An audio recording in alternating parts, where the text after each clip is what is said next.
greater work equals to greater pressure. Mas greater po na tatrabahuin natin sa kingdom ng Lord, mas matindi rin ang pressure. May mga taong nakatingin sa'yo, may mga taong nag-expect sa'yo, magpupuna sa'yo.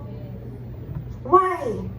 Greater pressure, greater anointing. Yung manifestation na lang yung nakikita, pero lahat yun, bunga na lang yun. Bunga yun ng groundwork. Bunga yun ng sacrifices. Ready ka ba na dumaan sa butas ng karayom? Gusto mo ng anointing? Gusto mo ng, you have a gift of prophecy, you have a gift of healing. Gusto mo yun? Pero ready ka ba matulog ng 1 oras? 2 oras na lang ang tulog, 3 oras? Ready ka ba na iwanan ka ng kaibigan mo? Ready ka ba na kahit physically you are not feeling well, pero kailangan mong tumayo to share the word? Maghahayo ka sa iba't ibang lugar. Ready ka ba na mag-share ng word of God? Willing ka ba ibigay kahit savings mo, yun na lang natitira, pero sinasabi ng Lord, itanim mo yan, ibigay mo yan.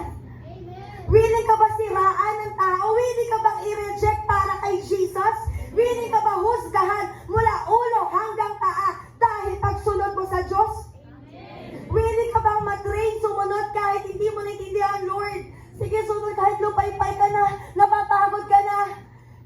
You know, give up mo yung trabaho mo para sa Lord to choose serving God. We don't understand, pero we only listen, obey to our Master. May mga tao na hindi ka mauunawaan yung ginagawa mo para sa Diyos. Pero ang mahalaga, sumusunod ka sa sinasabi ng Diyos sa iyo.